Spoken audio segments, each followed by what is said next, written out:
So hello everyone, कैसे हैं आप सब लोग। I hope each and every one of you is doing absolutely good. My name is doctor Vipin Kumar Sharma and मैं आप सभी लोगों का तहे दिल से स्वागत करता हूं हमारे इस प्यार से बैच अर्जुना नीट के अंदर। अगर आप सभी लोग मुझे ठीक तरीके से देख पा रहे हैं, सुन पा रहे हैं, then give me a big fat thumbs up और a big red heart in the chat section so that we can start today's wonderful session up, जहां पर हम लोग एक नए चैप्टर की शुरुआत करने वाले हैं जिसका नाम है द लिविंग वर्ल्ड। मजा आने वाला है बिकॉज ये बायोलॉजी का सबसे ज्यादा बेसिक चैप्टर है एंड सिंस आप लोग सेल के बारे में पढ़ाई कर चुके हैं तो आपको ये चैप्टर भी बहुत ज्यादा आसान लग रहा होगा। काफी सारी अमेजिंग बातें हैं जो आप इस चैप्टर में पढ़ रहे होते हैं। मोर और लेस ये चैप्टर याद करने का है। पंगा इस चैप्टर में क्या है कि एनटीए का जो सिलेबस है नीट का वो थोड़ा अलग है एंड एनसीईआरटी में जो चीजें दे रखी हैं वो थोड़ी सी आपकी कम है। तो मैं आपको एनसीईआरटी में जो डेटा दिया हुआ है उससे ज्यादा बातें बता रहा हूंगा। तो आपको पहले से मैं ये क्वेश्चन दे रहा हूं कि आपको मुझे फॉलो करना है, जो कि आप कर भी रहे हैं। तो आपको जितना डेटा आपके एनसीईआरटी के बाहर का चाहिए वो मैं आपको प्रोवाइड कर रहा हूंगा। तो चुपचाप मैं जो नोट्स बनवाऊं वो बना लेना एंड आपको अलग से पुरानी एनसीईआरटी लेने की जरूरत नहीं है। जो आपके पास एनसीईआरटी है वो एकदम सटीक है। एक्स्ट्रा डेटा मैं आपको खुद ब खुद बता दूंगा, ठीक है। कई बच्चे कह रहे हैं छुट्टी दे दीजिए, जल्दी छोड़ देंगे मेरे भाई। टेंशन की कोई बात नहीं है, आपने बोल दिया, हमने सुन लिया, बात खत्म हो गई। चुपचाप मेरे को बता दिया करो मेरे कान में एकदम ऐसे पुछ पुछ पुछ करके, ठीक है, कि हाँ भैया आज हमें पढ़ाई करनी है, हमारा कल टेस्ट है, थोड़ा सा टाइम का क्रंच है, बाकी टीचर छुट्टी नहीं दे रहे हैं, आप थोड़ा सा संभाल लेना, 15-20 मिनट मैं संभाल लूंगा, ठीक है। आ जाओ मेरे शेरों, आ जाते हैं काम की बात पे, बड़ी बातचीत पे। क्या लिविंग वर्ल्ड को स्टार्ट करने के लिए हम सब लोग तैयार हैं? क्या मेरे भाइयों का एनर्जी का झोंका मुझे चैट सेक्शन में मिल सकता है? इफ यस एक बार फटाफट बता दो मेरे दोस्त, जिससे कि आपकी एनर्जी को सेंस कर सकूं मैं, उसको इस्तेमाल करके बना सकूं इस सेशन को एक तोड़ू फोड़ू पावर पैक्ड सेशन। फटाफट बता दो भाई, सब कुछ ठीक है? Good evening everyone, good evening, सुस्वागतम सारे भाइयों बहनों का। विपू भाई किस क्लास में स्वागत है, वेलकम वेलकम वेलकम। आ जाओ सब लोग फटाफट एंड शुरुआत करते हैं हमारी नई यूनिट की जिसका नाम है सिस्टमैटिक्स, और जहां हम पहला चैप्टर पढ़ रहे होंगे the living world. Yes yes yes yes, बहुत बढ़िया। आ जाओ मेरे भाइयों, आ जाओ आ जाओ आ जाओ। सबसे पहले हर यूनिट का इंट्रोडक्शन हमें देखना होता है। सेल में हमने इंट्रोडक्शन देखा नहीं क्योंकि वो बायोमोलिक्यूल्स से ज्यादा लिंक्ड है, जूलॉजी से थोड़ा ज्यादा लिंक्ड है। लेकिन यहां पर ये जो इंट्रोडक्शन है इसको पढ़ना बहुत जरूरी है। इसमें कई सारी काम की बातें हैं और बहुत सारी काम की बातें आज मैं आपको बताने वाला हूं। तो क्या जब हमारा सिलेबस स्टार्ट हुआ था तो मैंने आपको बता दिया था व्हाट इज बायोलॉजी? यस गुरुजी, आपने बता दिया था व्हाट इज बायोलॉजी। एक बार फिर से बता दो ना, एक बार फिर से लिखने में कोई प्रॉब्लम नहीं है। क्या आप मेरे साथ रिपीट कर सकते हैं व्हाट इज बायोलॉजी? अगर मैं बायोलॉजी शब्द के चीथड़े उड़ाऊं, अगर मैं बायोलॉजी शब्द के टुकड़े कर डालूं, तो मुझे क्या बायोलॉजी की डेफिनेशन खुद ब खुद मिल जाएगी? यस गुरुजी, आपको बायोलॉजी की डेफिनेशन खुद ब खुद मिल जाएगी।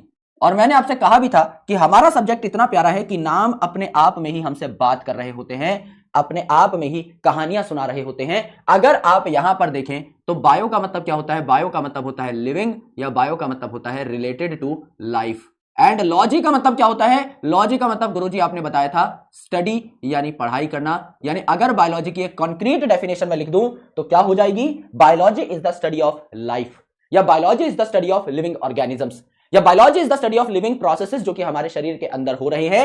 ये तीनों की तीनों चीजें हमें पहले से पता है, बिल्कुल पता है। तो क्या हम इनको लिख सकते हैं? बिल्कुल लिख सकते हैं गुरुदेव। तो यहां पर बायोलॉजी की डेफिनेशन क्या हो गई?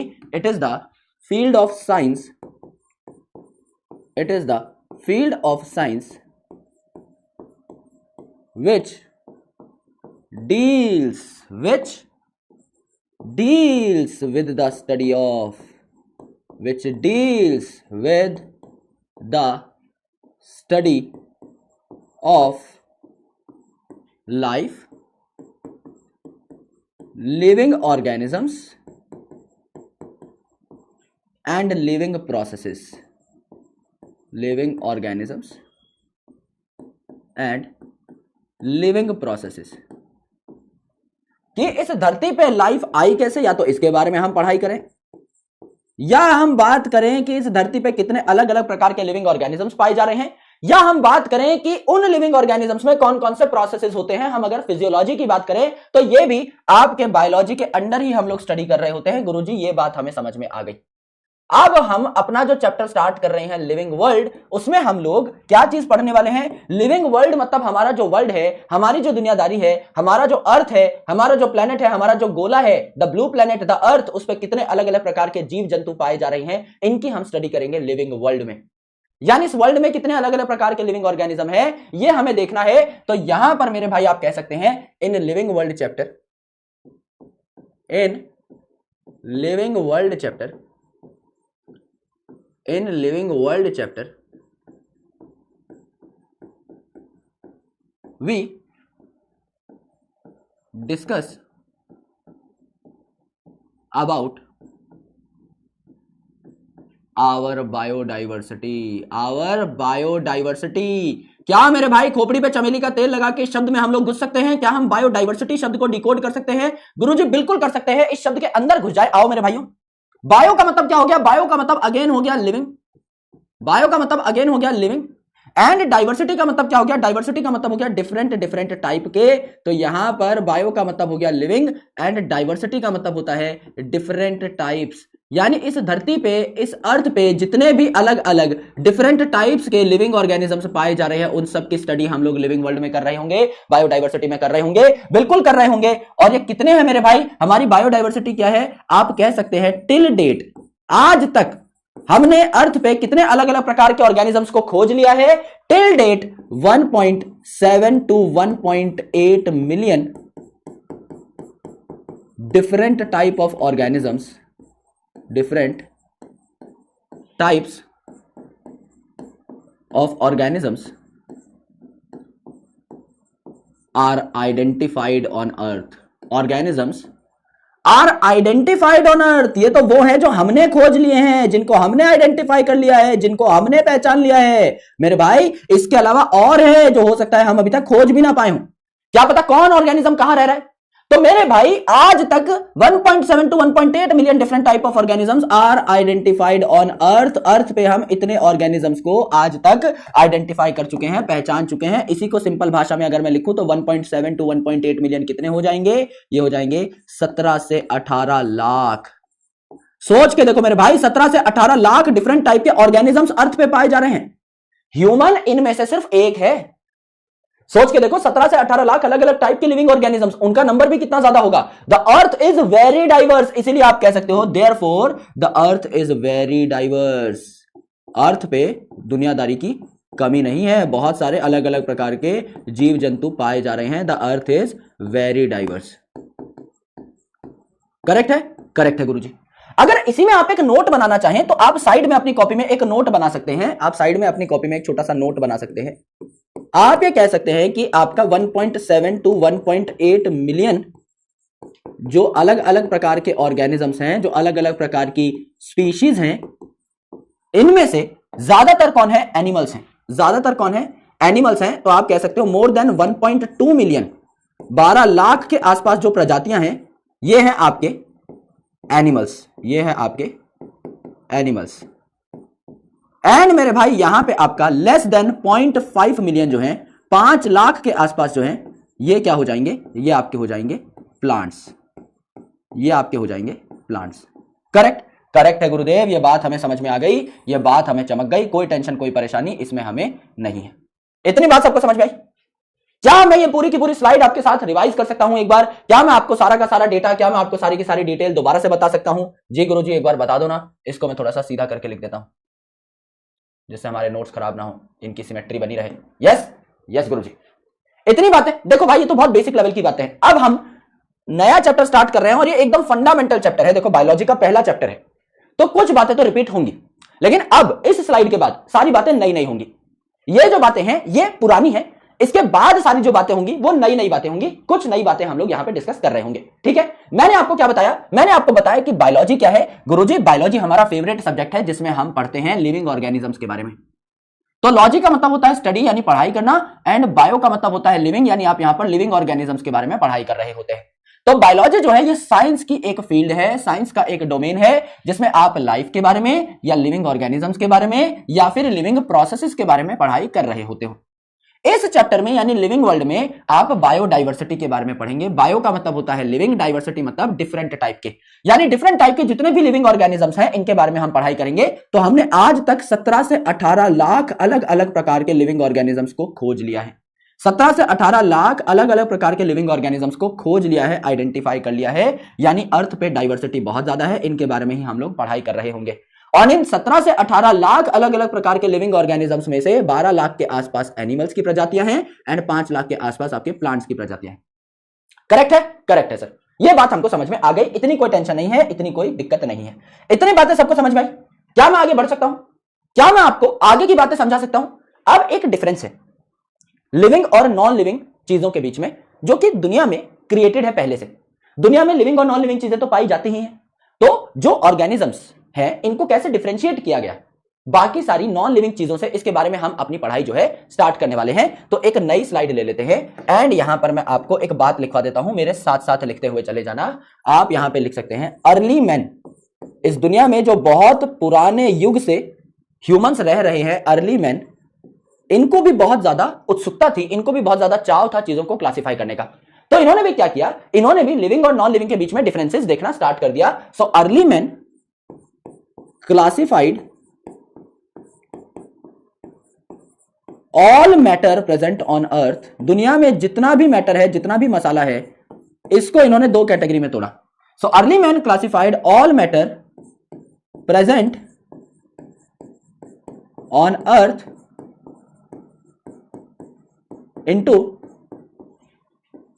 टू कैटेगरीज, दो कैटेगरीज में तोड़ दिया। दुनिया में जितनी भी चीजें हैं, इनको मैं दो कैटेगरीज में तोड़ देता हूं। सबसे पहली जो कैटेगरी हो जाएगी वो क्या हो जाएगी, वो हो जाएगी बायोटिक, एंड दूसरी जो कैटेगरी है ये क्या हो जाएगी, ये हो जाएगी ए बायोटिक। तो आप कह सकते हो पहली चीज बायोटिक मैटर, एंड दूसरी कैटेगरी आप क्या कह सकते हो, दूसरी आप कह सकते हो ए बायोटिक मैटर। क्या इनके नाम से कुछ समझ में आ रहा है? सर नाम से तो समझ में आ रही हैं चीजें।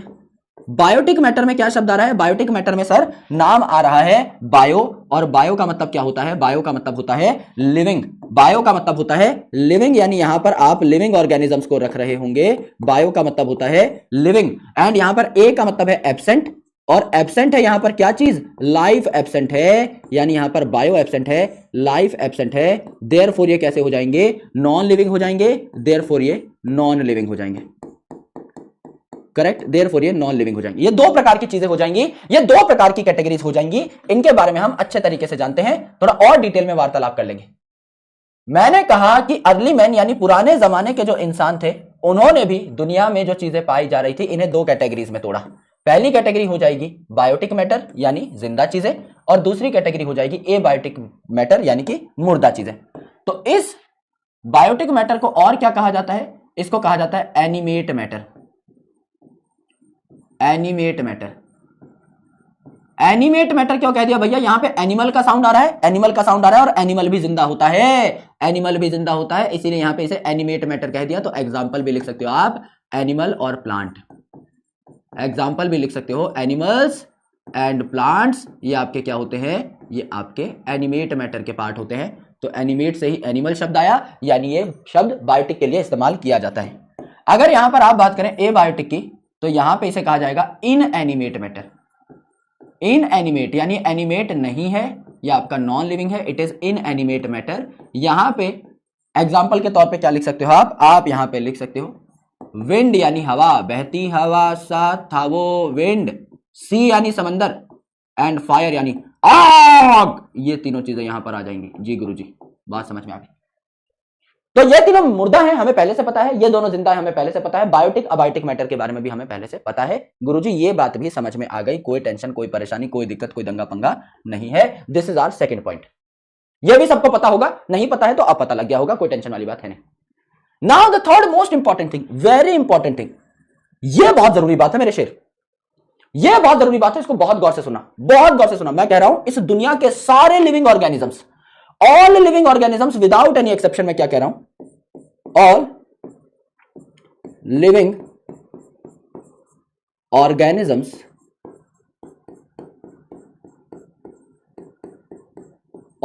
Organisms that existed on earth, जो पहले इस अर्थ पे रह चुके हैं, that existed on earth,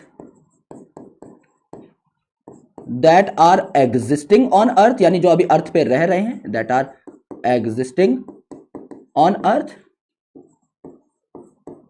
and that will exist on earth, and that will exist on earth, share some similarities, share some similarities, share some similarities as they have common genetic material. इस दुनिया में जितने भी living organisms रहे हैं उन सब का जेनेटिक मटेरियल क्या कॉमन रहा है मेरे दोस्त? यस गुरुजी, कॉमन रहा है। और इस कॉमन जेनेटिक मटेरियल को हम क्या कहते हैं, खुद बता दो ना। सर इसको हम कहते हैं डीएनए। ना ना ना ना ना ना, इसको हम कहते हैं सर आरएनए। ना ना ना ना ना ना ना मुन्ना ना, इसको हम कहते हैं न्यूक्लिक एसिड। क्या इस दुनिया के जितने भी लिविंग ऑर्गेनिजम्स हैं उनमें न्यूक्लिक एसिड एक डीएनए या आरएनए जेनेटिक मटेरियल हो सकता है? बिल्कुल हो सकता है। दोनों के दोनों न्यूक्लिक एसिड ही तो हैं। या तो किसी ऑर्गेनिज्म में, इस दुनिया के 99.9999999% ऑर्गेनिजम्स में डीएनए जेनेटिक मटेरियल है, कुछ चुनिंदा ऑर्गेनिजम्स में आरएनए जेनेटिक मटेरियल है, लेकिन है तो दोनों के दोनों न्यूक्लिक एसिड ही। डीएनए का फुल फॉर्म क्या है? Deoxyribose nucleic acid. आरएनए क्या है? Ribose nucleic acid. है तो दोनों न्यूक्लिक एसिड ही। तो हम क्या कॉमन एक बात कह सकते हैं कि इस दुनिया के सारे लिविंग ऑर्गेनिजम्स में nucleic acid is the genetic material? Yes गुरुजी, यस गुरुजी, ये बात हम कह सकते हैं। It can be DNA, it can be DNA, that is deoxyribose nucleic acid, deoxyribose nucleic acid, या it can be RNA, it can be RNA ribose nucleic acid, that is ribose nucleic acid. Correct है,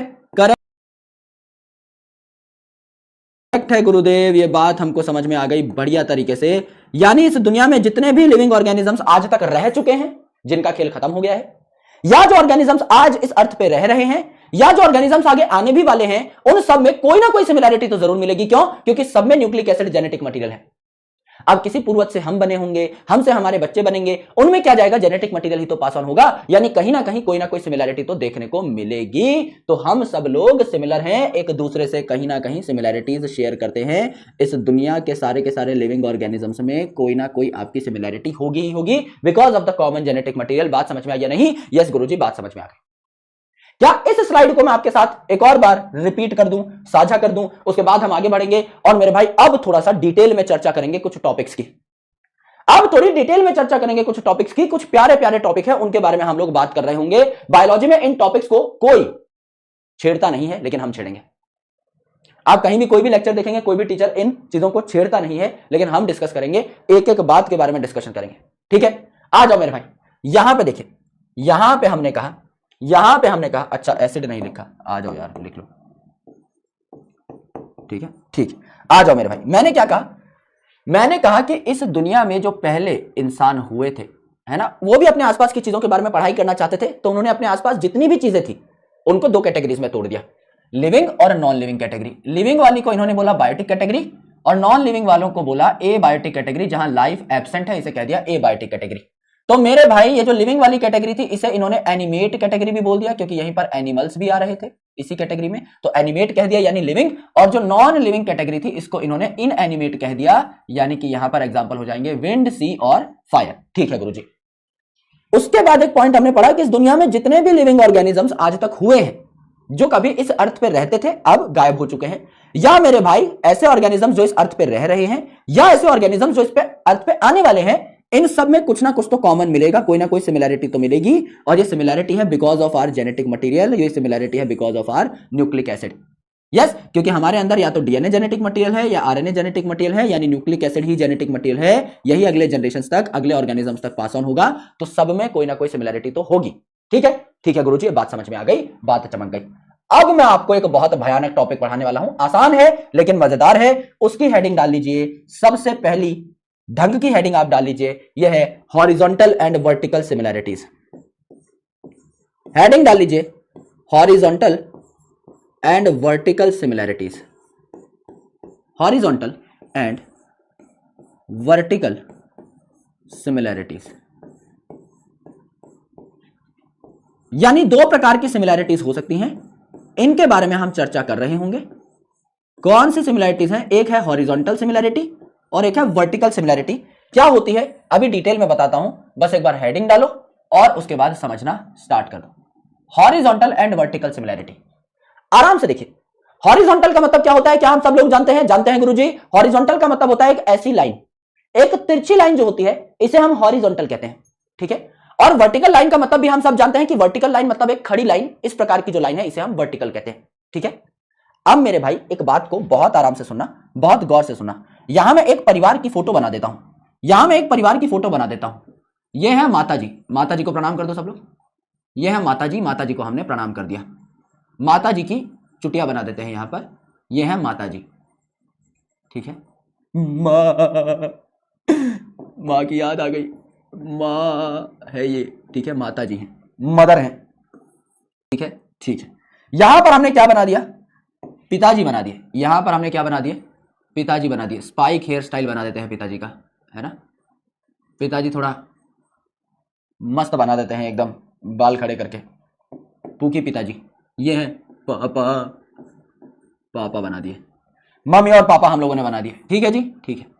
अब mummy और पापा के बच्चे पैदा होंगे, बिल्कुल गुरुजी, मम्मी पापा के बच्चे ही तो हैं हम लोग, तो हम लोग पैदा नहीं होंगे क्या, होंगे गुरुजी, हमारा हक है पैदा होना।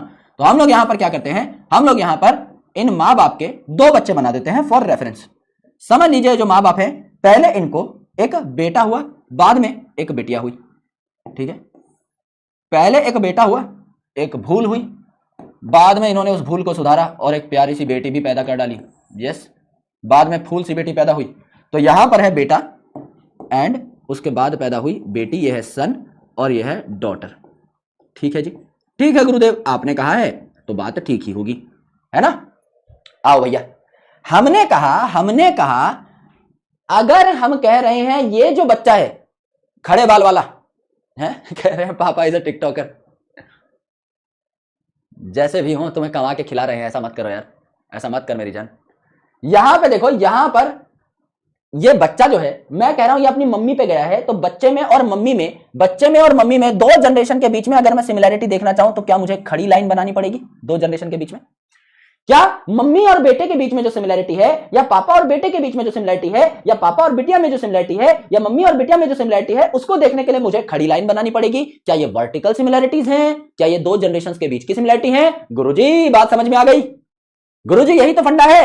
एंड मेरे भाई मैं कह रहा हूं ये दोनों भाई बहन एक दूसरे से भी तो सिमिलर होंगे, कुछ तो इनकी भी प्रजाति आपस में मैच करेगी। यस गुरुजी, तो मेरे भाई जब भाई बहन यानी सेम जनरेशन में मैं सिमिलैरिटी देखता हूं तो मुझे ऐसी लाइन बनानी पड़ेगी, टेढ़ी लाइन बनानी पड़ेगी, यानी मुझे हॉरिजॉन्टल लाइन बनानी पड़ेगी, यानी भाई बहन के बीच में यानी सेम जनरेशन के बीच में जो सिमिलैरिटी हुई, क्या मेरे भाई वो आपकी हॉरिजॉन्टल सिमिलैरिटी हुई गुरुजी। इतनी ही तो बात है, यही तो कंसेप्ट है, लेकिन किताब में बड़ा कॉम्प्लिकेटेड दिया रहता है मेरे भाई, बड़ा कॉम्प्लिकेटेड दिया रहता है, इसको हम आसान कर देते हैं। तो यहां पे आप लिख देंगे, यहां पे आप लिख देंगे सिमिलैरिटीज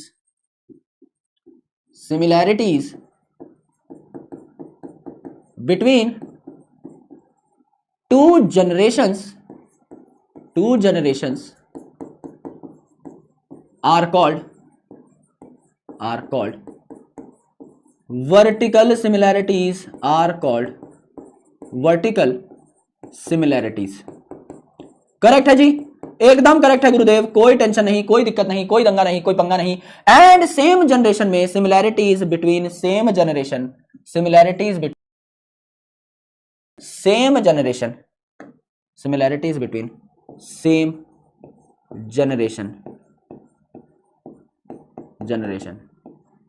आर कॉल्ड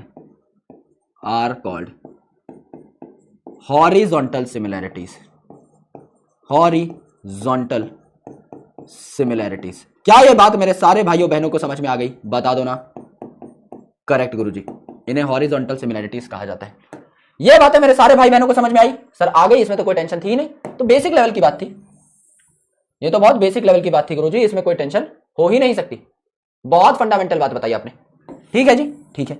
इसी के अगर मैं दूसरे नाम लिख दूं यहां पर, इसके अगर मैं दूसरे नाम लिख दूं, इस वर्टिकल सिमिलैरिटी को मैं क्या कह सकता हूं? गौर से देखो, इस वर्टिकल सिमिलैरिटी को मैं क्या कह दूं? खुद देखिए, वर्टिकल सिमिलैरिटी दो जनरेशन के बीच है, क्या मेरे भाई? मैं दोबारा रिपीट कर दूंगा, टेंशन मत लो, कुछ लोग कह रहे हैं लैग है, कोई बात नहीं, मैं दोबारा रिपीट कर दूंगा सारी चीजें, पहले लिख लो मेरे साथ साथ। मैं कह रहा हूं यहां दो जनरेशन के बीच में सिमिलैरिटीज है, दो जनरेशन के बीच में, तो इसे क्या कहा जाएगा? Inter generational similarities. मैं कहूंगा इसे इंटर जनरेशन सिमिलैरिटीज। करेक्ट गुरुजी, इंटर जनरेशन सिमिलैरिटीज।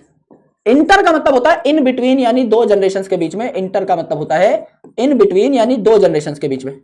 और यहां सेम जनरेशन में ही आप सिमिलैरिटीज देख रहे हो, इसे कहते हैं intra generation similarities. Intra generation similarities, intra का मतलब होता है विद इन, यानी एक ही जनरेशन के अंदर यह सारा का सारा काम हो रहा होगा। इंट्रा जनरेशन सिमिलैरिटीज, इंट्रा का मतलब होता है विद इन, तो सेम जनरेशन के अंदर ही अगर आप सिमिलैरिटीज देख रहे हैं तो इंट्रा जनरेशन या हॉरिजॉन्टल, अगर दो जनरेशन के बीच में देख रहे हैं तो इंटर जनरेशन या फिर आपका वर्टिकल सिमिलैरिटीज। इतनी बात सबको समझ में आई? क्या मैं ये स्लाइड आपके साथ रिपीट कर दूं एक बार अच्छे तरीके से? मुझे बता दो, क्या हम आगे बढ़ सकते हैं? क्या इस स्लाइड को हम लोग आपके साथ दोबारा से रिपीट कर ले? फटाफट बताइए।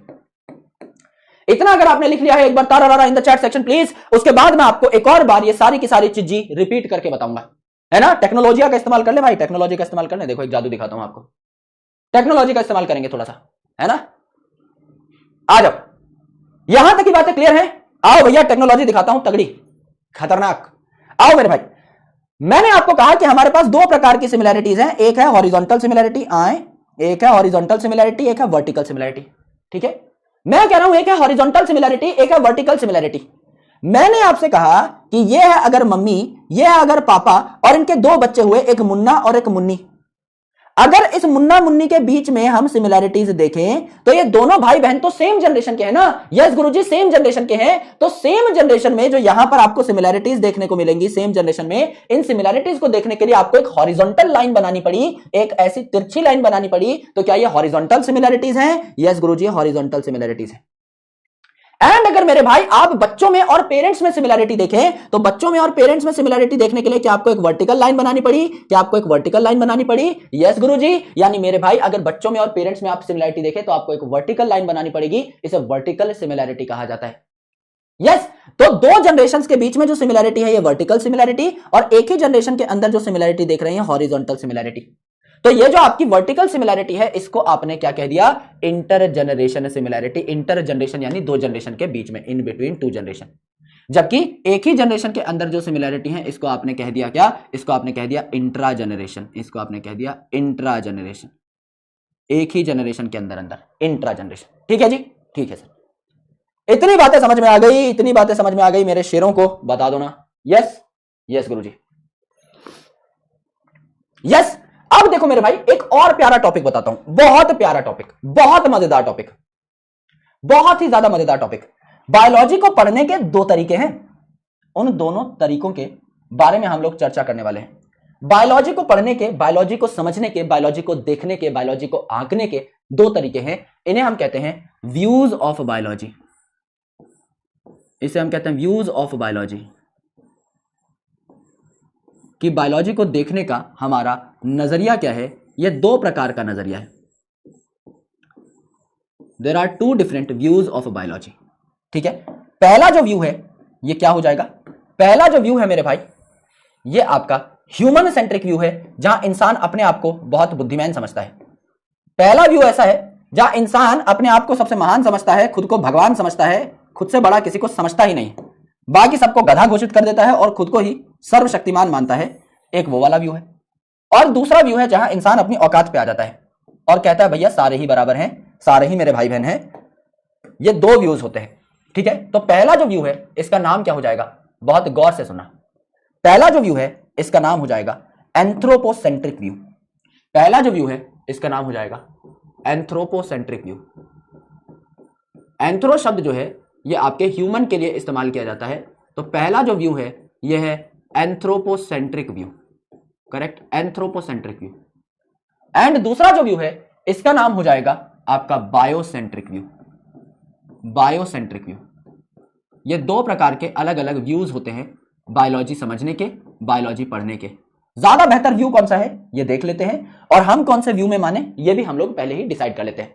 सबसे पहले एंथ्रोपोसेंट्रिक व्यू। एंथ्रोपोसेंट्रिक का मतलब क्या हो गया? खुद एक बार नाम में घुस जाओ भाई, खोपड़ी पे चमेली का तेल लगा के। एंथ्रोपो का मतलब क्या हो गया? एंथ्रोपो का मतलब हो गया ह्यूमन। ठीक है, और ह्यूमन को हमने क्या मान लिया है? सेंटर पे रख लिया है। एंथ्रोपोसेंट्रिक यानी ह्यूमन को हमने क्या कर लिया है? एपी सेंटर पे मान लिया है, यानी इसी को हम एकदम भगवान घोषित करके बैठ चुके हैं कि तुम ही सेंटर पे हो, बाकी दुनिया तो तुम्हारे गोल मटोल अराउंड घूम रही है, तुम ही सब कुछ हो, ह्यूमन एट सेंटर है। यानी यहां पर क्या होता है? Humans are considered superior than all other species. Humans are considered superior than all other species. Than all other species. इस दुनिया में बाकी सारी जो स्पीशीज हैं, बाकी सारे जो जीव जंतु हैं, उनके कंपैरिजन में ह्यूमन को सुपीरियर मान लिया गया। तो क्या ये अच्छा व्यू है? खुद ही खुद में मस्त हैं, वाह क्या लग रहा हूं मैं, वाह क्या दिख रहा हूं मैं, वाह मैं कितना महान हूं। मेरे भाई खुद को ही सबसे टॉप पे बैठा दिया है और आप किसी और ऑर्गेनिज्म को तवज्जो नहीं दे रहे हो, इंपॉर्टेंस नहीं दे रहे हो। तो क्या ये बहुत अच्छा व्यू हो गया? नहीं सर, ये बहुत गंदा व्यू है, ये बहुत खराब व्यू है। क्यों? क्योंकि बाकी सारे ऐसे कई सारे ऑर्गेनिजम्स हैं जिनसे हमें अच्छी अच्छी चीजें मिल सकती हैं, उनके बारे में हम सोच ही नहीं रहे हैं। अगर हम बाकी ऑर्गेनिजम्स पर रिसर्च नहीं करेंगे, खुद ही खुद में घुसे रहेंगे, तो हमें यह कैसे पता लगेगा कि कौन से प्लांट से सबसे बेस्ट लकड़ी मिलती है? हमें कैसे पता लगेगा कि कौन से प्लांट से सबसे बेस्ट परफ्यूम्स और सेंट्स मिलते हैं? हमें कैसे पता लगेगा कि कौन से प्लांट से सबसे बेस्ट स्पाइसेस यानी मसाले बनते हैं? हमें कैसे पता लगेगा कि किस प्लांट से सबसे ज्यादा प्रोटीन मिलता है, कौन सा प्लांट सबसे ज्यादा न्यूट्रिशियस है? हमें कैसे पता लगेगा कि किस प्लांट पे सबसे ज्यादा टेस्टी फ्रूट लगे हुए हैं? हमें कैसे पता लगेगा? हम तो आसपास की किसी चीज पर रिसर्च ही नहीं कर रहे, हम तो खुद में ही घुसे हुए हैं। इसीलिए ये जो व्यू है ये बहुत ही बेकार व्यू है। इससे आपकी नॉलेज बढ़ेगी नहीं, क्योंकि आपने आसपास किसी और चीज को देखा ही नहीं, कभी किसी चीज को जानने की कोशिश नहीं की। एक बच्चा लिख रहा है बहुत अच्छी बात, ये ईगो व्यू है। Exactly this is an ego view कि हम सिर्फ ह्यूमन पे रिसर्च करेंगे, ह्यूमन की लाइफ इंपॉर्टेंट है, हम ह्यूमन की फिजियोलॉजी समझेंगे, हम ह्यूमन के लिए जो साइंस है उसका विकास करेंगे, हम ह्यूमन के बारे में ही पूरी जानकारी जुटाएंगे, ह्यूमन के लिए मेडिकल साइंस को और ज्यादा डेवलप करते रहेंगे हम लोग कि ह्यूमन कहीं मर ना जाए, ह्यूमन की जान ना चली जाए। लेकिन बाकी सारे ऑर्गेनिजम्स भी तो है, उनको भी तो पढ़ना, उनकी जान बचाना भी तो जरूरी है, उनका कंजर्वेशन भी तो जरूरी है। हाथी को क्यों मरने दें? ह्यूमन इंपॉर्टेंट है तो क्या हाथी इंपॉर्टेंट नहीं है? क्या कुत्ता बिल्ली इंपॉर्टेंट नहीं है? क्या गधा घोड़ा भेड़ बकरी गाय भैंस इंपॉर्टेंट नहीं है? सब इंपॉर्टेंट है। तो हम सिर्फ ह्यूमन को तवज्जो क्यों दें? तो humans are considered superior, therefore there is only limited progress. हमारी फिर प्रोग्रेस नहीं हो सकती ऐसे ईगो रखेंगे तो। Therefore there is only limited progress in our biological knowledge. Limited progress in our biological knowledge. आसपास की चीजों के बारे में तो हमने पढ़ा ही नहीं कभी, तो हमारी नॉलेज बढ़ेगी कैसे? नहीं बढ़ेगी। तो हमारी बायोलॉजिकल नॉलेज लिमिटेड ही रह गई, since we didn't explored, since we didn't explored other organisms around us, other organisms around us. इसीलिए हमारी नॉलेज लिमिटेड ही रह गई, बहुत सीमित रह गई। Therefore it's not a good view, therefore it is not a good view. ये कोई बहुत अच्छा बेहतरीन व्यू नहीं माना गया, it is not a good view. Correct है, करेक्ट है गुरुदेव, इतनी बात हमको समझ में आ गई, इतनी बात हमें चमक गई बढ़िया तरीके से। यस, लेकिन मेरे दोस्त दूसरा जो व्यू है यह हमें बहुत कुछ सिखाता है। दूसरे व्यू में बायोसेंट्रिक व्यू हम इसे कह रहे हैं। तो बायो का मतलब क्या होता है? बायो का मतलब होता है लिविंग, यानी जितनी भी लिविंग ऑर्गेनिज्म है सबको बराबर का दर्जा मिल रहा है। बायो का मतलब होता है लिविंग। अभी हमने 3-4 बार डिस्कस कर लिया है इसी पॉइंट को। एंड सेंट्रिक का मतलब एट सेंटर, यानी all living organisms are given equal importance. तो आप कह सकते हो ऑल लिविंग ऑर्गेनिजम्स या all living species are given equal importance, equal importance. Correct. Therefore we will read about या we will explore about all species around अस।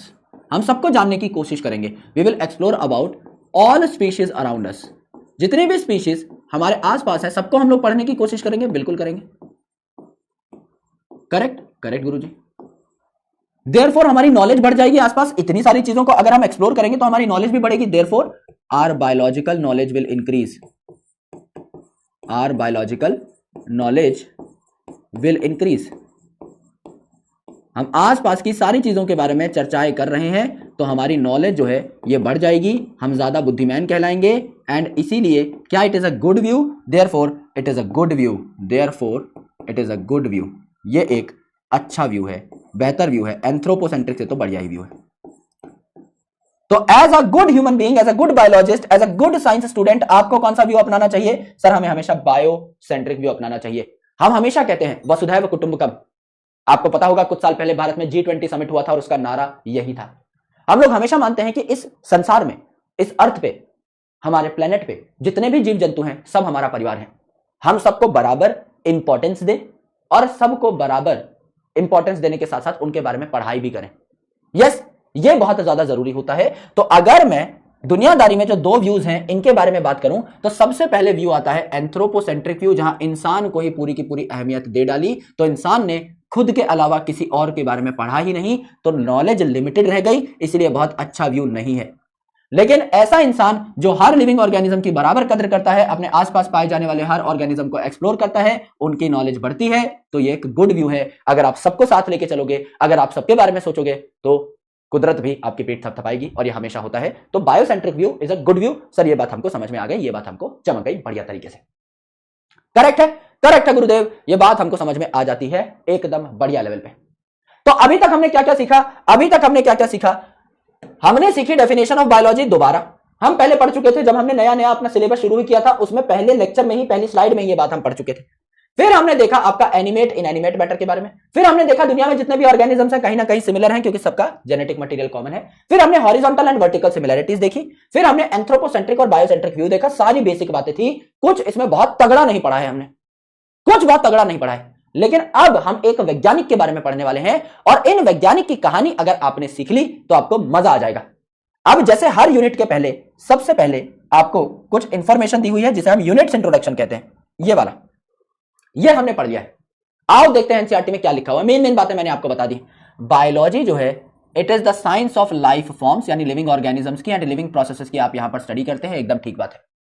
दुनियादारी में बहुत सारी डाइवर्सिटी है, 17 से 18 लाख अलग अलग किस्म के लिविंग ऑर्गेनिजम्स तो आज तक हम ढूंढ चुके हैं। जो अर्ली मैन थे, इन्होंने दुनिया में जितनी भी चीजें हैं इन्हें दो कैटेगरीज में बांटा। पहली इनएनिमेट यानी नॉन लिविंग, जैसे विंड, सी और फायर, एंड आपका एनिमेट चीजें जिसमें आ जाएंगे आपके एनिमल्स और प्लांट्स, यानी आपकी लिविंग चीजें।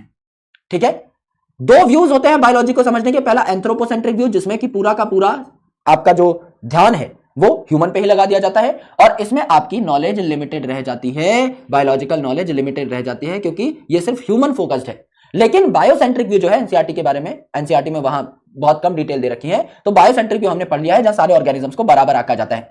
इस दुनिया के जितने भी ऑर्गेनिजम्स हैं इनमें आपस में सिमिलैरिटीज होती है। जैसा हमने बताया, इस दुनिया में जितने भी ऑर्गेनिजम्स आज के दिन में पाए जा रहे हैं, या जितने भी ऑर्गेनिजम्स पहले पाए गए थे, या जितने आने वाले हैं, ये सारे के सारे ऑर्गेनिजम्स जो हैं एक दूसरे से सिमिलर हैं because of the common genetic material nucleic acid. और ऑर्गेनिजम्स आपस में हॉरिजॉन्टल एंड वर्टिकल सिमिलरिटीज भी शेयर कर सकते हैं। मेरी मम्मी से मैं कितना सिमिलर हूं, मेरे पापा से मैं कितना सिमिलर हूं, दैट इज वर्टिकल सिमिलरिटी। मेरी दीदी से मैं कितना सिमिलर हूं, that is horizontal similarity. Same generation में आप बात कर रहे हैं, यह हम लोगों ने देखा। This is units introduction. अब एक साइंटिस्ट के बारे में हमें पढ़ना है जिनका नाम है मिस्टर अर्नेस्ट मेयर। कौन कौन सी बातें पढ़नी है ये मैं आपको बता देता हूं, बहुत इंपॉर्टेंट है। 5-6 इंपॉर्टेंट बातें हैं जिनसे क्वेश्चन निकल करके आ सकता है। अगर पूछा गया तो इन 5-6 बातों से ही पूछा जाएगा, अदरवाइज नहीं पूछा जाएगा। हेडिंग फटाफट डाल लीजिए, अर्नेस्ट मेयर साहब।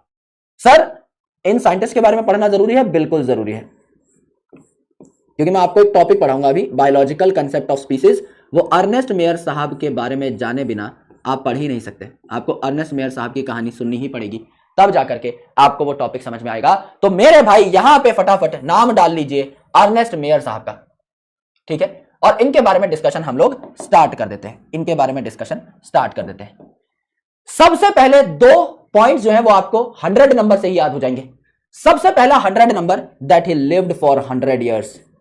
ही लिव्ड फॉर 100 ईयर्स। 100 साल की उम्र में इनका देहावसान हुआ था, देहांत हुआ था। ही लिव्ड फॉर 100 ईयर्स। सन 1904 से 2004 तक ये इस अर्थ पे रहे। हमारा सौभाग्य है कि ये इस अर्थ पे आए और इन्होंने 100 साल बिताए। One of the most distinguished scientist. और दूसरा 100 नंबर से आपने यहां पर क्या डेटा निकाला कि दुनिया के टॉप 100 साइंटिस्ट की लिस्ट कभी भी बनेगी, कभी भी इस दुनिया की शुरुआत से लेकर के आज तक अगर टॉप 100 साइंटिस्ट की आप लिस्ट बनाए, उसमें अर्नेस्ट मेयर साहब का नाम होगा ही होगा। He is listed among top 100 scientist of all time. इस दुनिया में जितने साइंटिस्ट हुए हैं उनकी अगर लिस्ट बनाई जाए, और वो भी शुरू से लेके अब तक की, तो अर्नेस्ट मेयर साहब का नाम आएगा ही आएगा। Top 100 scientist of all time, धरती की शुरुआत से लेके अब तक। इतने ज्यादा डिस्टिंग्विश्ड, साइंटिस्ट हैं ये। तो 100 नंबर का 2 जगह जिक्र आया। पहली बात तो 100 साल तक जिए थे एंड टॉप 100 साइंटिस्ट में इनका नाम शुमार होगा अगर लिस्ट बनती है तो। इतने महान साइंटिस्ट थे ये बातें हमको समझ में आ गई गुरुजी, इसमें कोई टेंशन नहीं है, इसमें कोई परेशानी नहीं। ठीक है जी, ठीक है सर, ये दोनों बातें समझ में आ गई। अब ये जो अर्नेस्ट मेयर साहब थे, है ना, इनका काम क्या था? इनको इनकी यूनिवर्सिटी में पता है क्या कहा जाता था? सिकंदर कहा जाता था।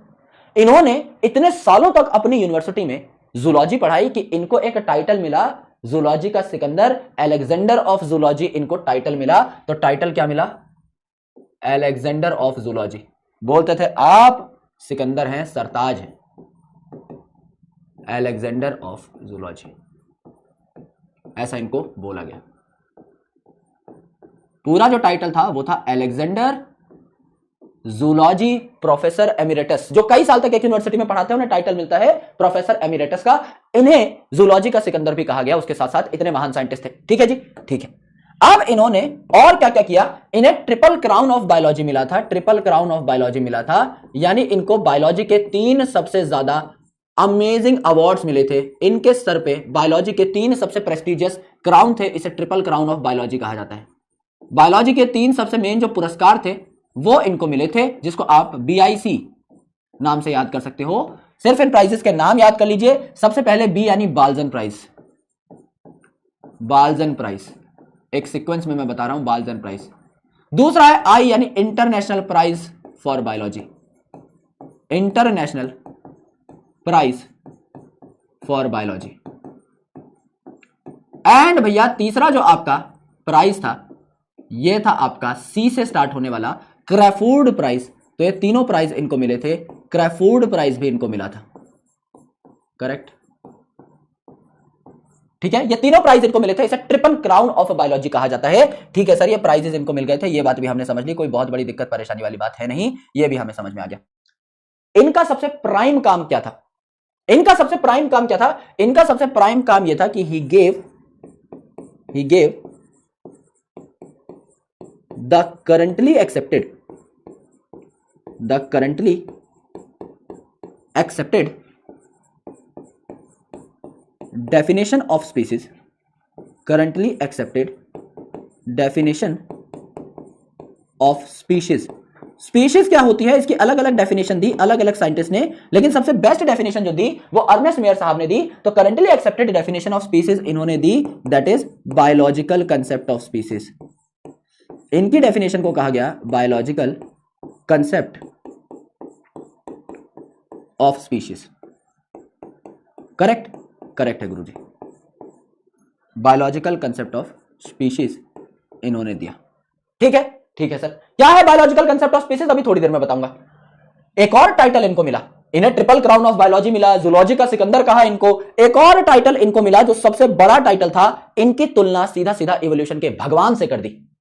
इवोल्यूशन के भगवान यानी डार्विन साहब, इन्हें कहा गया the Darwin of 20th century. इन्हें एक टाइटल मिला कि डार्विन ऑफ 20th सेंचुरी। ये इवोल्यूशन पे भी काम करते थे, तो इन्हें एक टाइटल मिला डार्विन ऑफ 20th सेंचुरी। यानी सन 1900 से 2000 के बीच में जितने भी साइंटिस्ट हुए हैं इवोल्यूशन में, उनमें से ये सबसे तोड़ू फोड़ू साइंटिस्ट थे, इसीलिए इनको डार्विन ऑफ 20th सेंचुरी कह के संबोधित किया गया कि भैया आप डार्विन के टक्कर के साइंटिस्ट निकले हैं 20वीं सदी में। सन 1900 से 2000 के बीच में आप इतने आला दर्जे के साइंटिस्ट हैं, ये कहा गया। Correct, Darwin of 20th century. ठीक है, बहुत शानदार सर। इन सारे पॉइंट्स को मैं एक बार रिपीट करवा रहा हूं, फिर एनसीईआरटी में आपको ये सारे पॉइंट दिखाऊंगा एंड फिर बायोलॉजिकल कंसेप्ट ऑफ स्पीशीज की तरफ आपको ले चलूंगा। ये आपको जिंदगी भर काम आने वाला है कंसेप्ट। ये आपको 12th क्लास की इकोलॉजी में भी काम आएगा, इसी चैप्टर में भी आपको दोबारा से काम आएगा जब आप स्पीशीज की डिस्कशन करेंगे 3-4 लेक्चर बाद। बहुत मजेदार टॉपिक है, बहुत ज्यादा फनी टॉपिक है, मजा आ जाएगा आपको। देखो मेरे भाई, मैंने कहा कि अर्नेस्ट मेयर साहब की लाइफ में 100 नंबर का बहुत इंपॉर्टेंस है। ये 100 साल ही जिए थे एंड दुनिया के टॉप 100 साइंटिस्ट की कभी भी लिस्ट बनेगी तो उसमें इनका नाम आएगा ही आएगा। इन्हें जूलॉजी का सिकंदर कहा। इनके पास ट्रिपल क्राउन ऑफ बायोलॉजी था, यानी कि इन्हें 3 बायोलॉजी के सबसे प्रेस्टिजियस प्राइजेस मिले थे, Balzan prize, international prize for biology and Crafoord prize.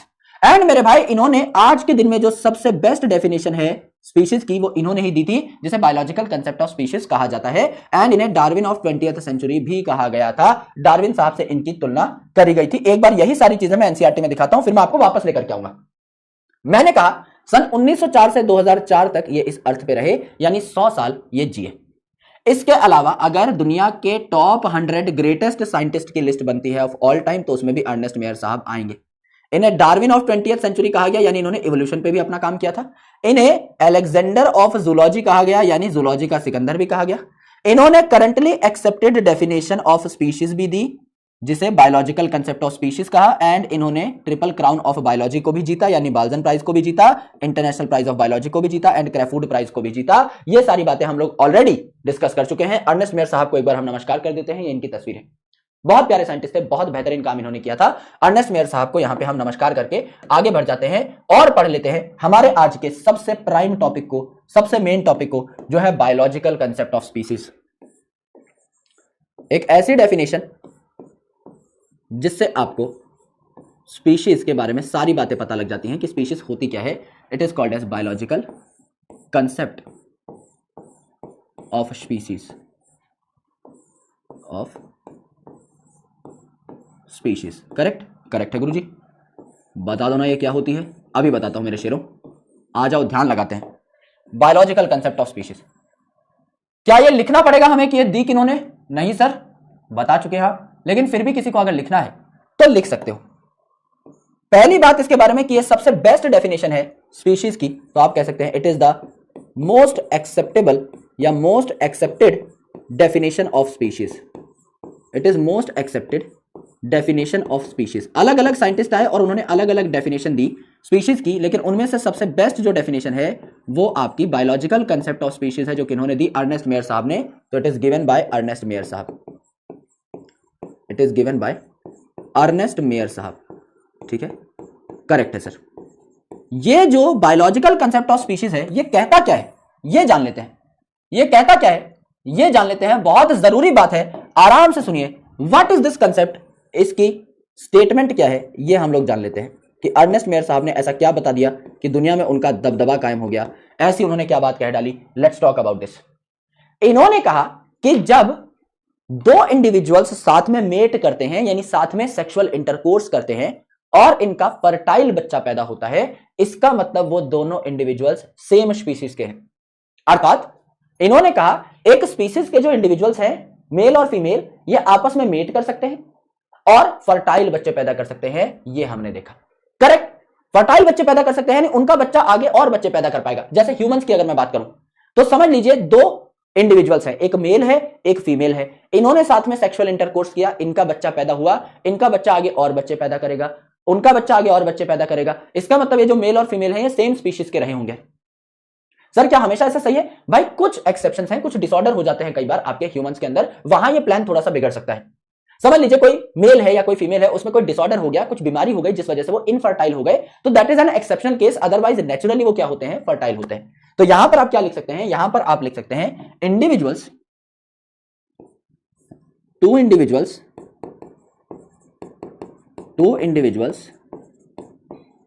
जाहिर सी बात है ऑफ अपोजिट सेक्स, एक मेल एक female, two individuals of same species, अगर वो सेम स्पीशीज के हैं, two individual of same species can interbreed, ये ब्रीड कर सकते हैं, सेक्सुअल इंटरकोर्स कर सकते हैं, ये साथ में ब्रीड कर सकते हैं, दे कैन इंटरब्रीड और मेट, साथ में सेक्सुअल इंटरकोर्स कर सकते हैं, to give rise to fertile offsprings, fertile offsprings, fertile offsprings. Offsprings का मतलब क्या हो गया? प्रोजनी का मतलब क्या हो गया? बच्चे। ठीक है, यानी दो इंडिविजुअल हैं, अगर ये सेम स्पीशीज के हैं तो ये साथ में बच्चे पैदा कर सकते हैं और इनका बच्चा भी क्या होगा? फर्टाइल होगा, इनका बच्चा भी फर्दर आगे और बच्चे पैदा कर पाएगा। ये बात समझ में आ गई। फॉर एग्जाम्पल अगर यहां पे है मेल ह्यूमन, ये मेल का सिंबल है, अगर यहां पर है मेल ह्यूमन और इसकी ब्रीडिंग हो गई आपकी फीमेल ह्यूमन के साथ, तो यहां इनका बच्चा पैदा होगा। यस गुरुजी, इनका बच्चा पैदा होगा, अच्छा बच्चा पैदा होगा, एंड यहां पर फर्टाइल बच्चा पैदा होगा, फर्टाइल बच्चा पैदा होगा। ठीक है, फर्टाइल प्रोजनी या फर्टाइल ऑफस्प्रिंग यहां पे पैदा हुई। करेक्ट है, करेक्ट है गुरुदेव, इसमें कोई टेंशन नहीं, कोई दंगा पंगा नहीं। बट मेरे भाई समझ लीजिए यहां पर कोई दो अलग अलग स्पीशीज के ऑर्गेनिजम्स हैं जो थोड़े मिलते जुलते हैं साइज में। अब जाहिर सी बात है हाथी जो है चूहे के साथ तो सेक्सुअल इंटरकोर्स करेगा नहीं, साइज बराबर होगा तो ही तो दो सिमिलर ऑर्गेनिजम्स आपस में इंटरकोर्स करना चाहेंगे। तो यहां पर समझ लीजिए अगर कोई दो मिलते जुलते साइज में अगर मिलते जुलते ऑर्गेनिजम्स है और ये आपस में अगर मेट करना चाहें तो क्या उनका बच्चा फर्टाइल होगा? नहीं। अगर मम्मी पापा दो अलग अलग स्पीशीज के हैं तो उनका बच्चा फर्टाइल नहीं होगा। यही तो अर्नेस्ट मेयर साहब ने कहा। जैसे समझ लीजिए यहां पर एक इंडिविजुअल है जिसका पापा है गधा, मैं पर्सनल नहीं जा रहा हूं, मैं वैसे बता रहा हूं, पापा इसका सच में गधा है, डोंकी है जिसको जैक कहते हैं, ठीक है। और इसकी माता जी जो हैं ये घोड़ी हैं, फीमेल हॉर्स हैं, इसे हम क्या कहते हैं? मेयर कहते हैं, ठीक है, जैक एंड मेयर। तो इनका जो बच्चा हुआ जैक एंड मेयर का, ये बताओ फर्टाइल होगा कि इनफर्टाइल होगा? सर दोनों अलग अलग स्पीशीज के हैं तो इनका जो बच्चा होगा ये होगा खच्चर, इनका बच्चा होगा म्यूल, इनका बच्चा होगा म्यूल। और ये जो म्यूल है क्या ये स्टेराइल होगा? बिल्कुल, क्योंकि इसके मम्मी पापा अलग अलग स्पीशीज के थे तो ये स्टेराइल हो गया। बिल्कुल, इसने बात नहीं मानी अर्नेस्ट मेयर साहब की, तो ये जो है स्टेराइल हो गया। अब मदर फादर रिवर्स करके देखिए, समझ लीजिए यहां पे पिताजी जो है ये हैं घोड़े, मेल हॉर्स, और यहां पर माता जी जो है परम पूजनीय माता जी ये है गधी, अरे मतलब सच में ही है ना, फीमेल डोंकी है ना। तो इनका जब बच्चा पैदा हुआ तो ये क्या हो जाएगी? ये हो जाएगी हिन्नी। और ये जो हिन्नी है इसके मम्मी पापा भी अलग अलग स्पीशीज के थे तो क्या ये हिन्नी देवी भी स्टेराइल हो जाएंगी? हो जाएंगी गुरुजी, क्योंकि इन्होंने बात ना मानी अर्नेस्ट मेयर साहब की, इसीलिए मेरे भाई ये क्या हो गए? स्टेराइल हो गए। लेकिन अगर माता पिता सेम स्पीशीज के होते तो बच्चा फर्टाइल हो जाता। यही बात किसने कही? आपके अर्नेस्ट मेयर साहब ने। स्टेराइल मतलब ये आगे और बच्चे पैदा नहीं कर सकते, दे कांट प्रोड्यूस बेबी, ये खुद से और बच्चे पैदा नहीं कर सकते, they can't produce baby, they can't produce babies. Fertile का मतलब जैसे सॉइल के लिए भी हम ये शब्द यूज करते हैं ना, फर्टाइल मतलब उपजाऊ, जो आगे और फसलें उगा सकता है, मतलब आगे जिसका भविष्य है वो है फर्टाइल। स्टेराइल मतलब आगे कोई भविष्य नहीं है, आगे ये कुछ और नहीं बना सकता, अपने और बच्चे पैदा नहीं कर सकता, तो यहां पर ये स्टेराइल हो जाएंगे म्यूल और हिन्नी, ठीक है। खच्चर और खच्चर का ही एक वर्जन मान लो, थोड़ा सा वैसा ही दिखाई देता है और कमजोर होता है उल्टा, यस, ठीक है। तो अगर आपको खच्चर तैयार करना है तो आपको इसी कॉम्बिनेशन से बनाना पड़ेगा। खच्चर से खच्चर नहीं बना पाओगे क्योंकि खच्चर खुद तो बच्चे पैदा कर ही नहीं सकता। तो अगर आपको खच्चर बनाने हैं तो कई जगहों पर ये खच्चर जो है इसके फीचर्स बहुत तगड़े होते हैं, सामान ढोने के काम आता है। तो कई लोग क्या करते हैं, आपका मेल गधे और फीमेल घोड़ी को बार बार मेट कराते हैं जिससे कि खच्चर तैयार होते रहे और उनको फिर ट्रांसपोर्ट के लिए इस्तेमाल करते हैं पहाड़ी इलाकों में, यस। तो खच्चर से खच्चर नहीं बन सकता क्योंकि खच्चर तो स्टेराइल है, ये तो खुद बच्चे पैदा कर ही नहीं सकता। तो हमेशा खच्चर बनाने के लिए मेल डोंकी और फीमेल हॉर्स का ही इस्तेमाल होगा। अब कई बच्चे कह रहे हैं लाइगर, लाइगर में पहले मेल का नाम आता है बाद में फीमेल का नाम आता है, तो लाइगर में लायन और टाइगर यानी मेल लायन, फीमेल टाइगर यानी फीमेल टाइगर्स का इस्तेमाल किया। इसी प्रकार से बन सकता है टाइगॉन, टाइगर और लायन का mixture, male tiger female lion या लायनेस, तो आपका बन जाएगा टाइगॉन। तो ये भी आपके क्या हो सकते हैं, यहां पर देखने को मिल सकते हैं आपको। मेन जो एग्जांपल है which are easy to read, which are easy to study, that is jack and mare relationship, and इसका उल्टा कर दो male horse and female donkey की रिलेशनशिप, यानी म्यूल कैसे बना, हिन्नी कैसे बनी, ये आपको देखना है। ठीक है जी, ठीक है गुरुजी, बात समझ में आ गई, ठीक है। इतनी बात समझ में आई। Biological concept of species NCERT में कहीं पर है नहीं तो मैं आपको एनसीईआरटी की रीडिंग करवा नहीं पाऊंगा, इतनी बातें आपको समझ में आनी चाहिए। तो हम लोगों ने क्या किया, हम लोगों ने यहां पर सारी की सारी इनिशियल जो इस यूनिट का इंट्रोडक्शन है वो पढ़ लिया, हमने साइंटिस्ट का इंट्रोडक्शन पढ़ लिया, अर्नेस्ट मेयर साहब का इंट्रोडक्शन पढ़ लिया, बायोलॉजिकल कंसेप्ट ऑफ स्पीशीज के बारे में हमने पढ़ लिया। एक दो लाइन है छोटी छोटी, वो मैं आपको दिखा देता हूं, उसके बाद आपकी छुट्टी कर देंगे।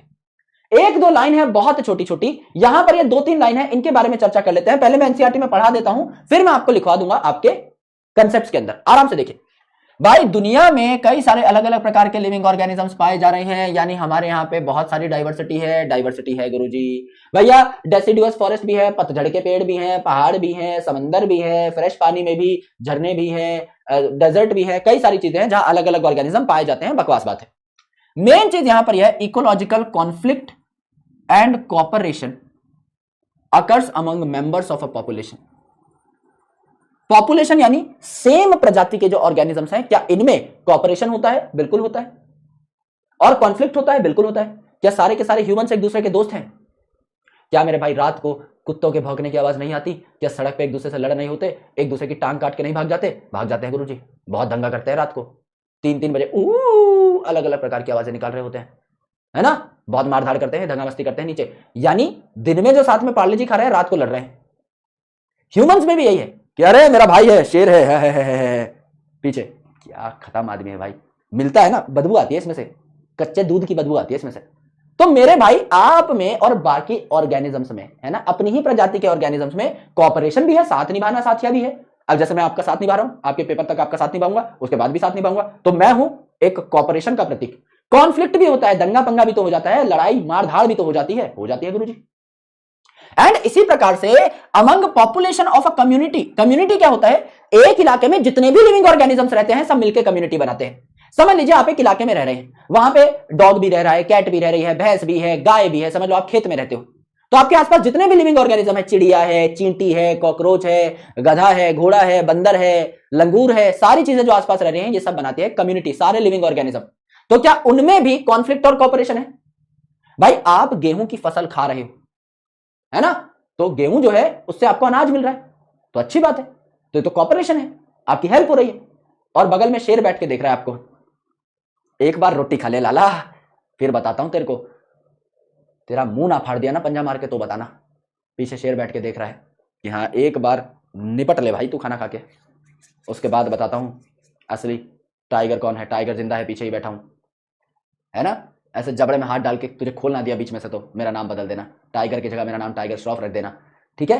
तो यहां क्या है, कॉन्फ्लिक्ट भी तो है, एक दूसरे पे हमला भी तो किया जा रहा है। इसी नेचर में, इसी नेचर में अगर हम दोनों एक दूसरे के साथ हैं, इसी नेचर में अगर पड़ोसी मेरे घर पे चीनी मांगने आ रहा है और मैं उसकी मदद कर दे रहा हूं, पड़ोसी मुझे अपने बच्चे की बर्थडे पार्टी में बुला ले रहा है, तो ये कॉपरेशन है। तो कॉन्फ्लिक्ट भी तो है, एक दूसरे के साथ दंगा फसाद भी तो चल रहा है। हिरन अपनी जान बचा के भाग भी तो रहा है शेर से, शेर से दोस्ती थोड़ी कर ले रहा है। तो दोनों की दोनों चीजें आपको यहां पर देखने को मिलती हैं, ठीक है। और इसी से जीवन की शुरुआत होती है कि भैया आखिर जीवन है क्या, जीवन के लिए इतनी मारामारी क्यों, जीवन के लिए इतनी भागदौड़ क्यों, यह जीवन क्या है, यह हमें जानने को मौका मिलेगा इस चैप्टर में। है कुछ नहीं, बायोलॉजिकल पर्सपेक्टिव समझेंगे, philosophical perspective is more important, जो हम समझ नहीं पाएंगे यहां पर, क्योंकि उसको जानने के लिए हमें जीवन के लाफे खाने पड़ेंगे, और जीवन हमें खुद बता देगा कि वो क्या है। लेकिन इसके लिए लगेगा कई साल का संघर्ष, बहुत सारा स्ट्रगल और बहुत कठोर परिश्रम। गिरेंगे, उठेंगे, मुंह पे लाते पड़ेंगी, लोगों के असली चेहरे दिखाई देंगे, लोग तुम्हें छोड़ के चले जाएंगे ऐसे टाइम पर जब तुम्हें उनकी सबसे ज्यादा जरूरत होगी। लोग नकार देंगे कि मैं इस आदमी को नहीं जानता। उस दिन तुम्हारी छाती पर सांप लौट जाएंगे, तुम्हें पता लगेगा कि तुम अंदर से कितने अकेले थे, तुम बाहर से कितने अकेले थे। ये सिर्फ भीड़ है जो तुम्हारे आसपास है, लेकिन तुम्हारा सगा कोई नहीं। उस दिन जीवन का एक नया पर्सपेक्टिव खुल के सामने आएगा।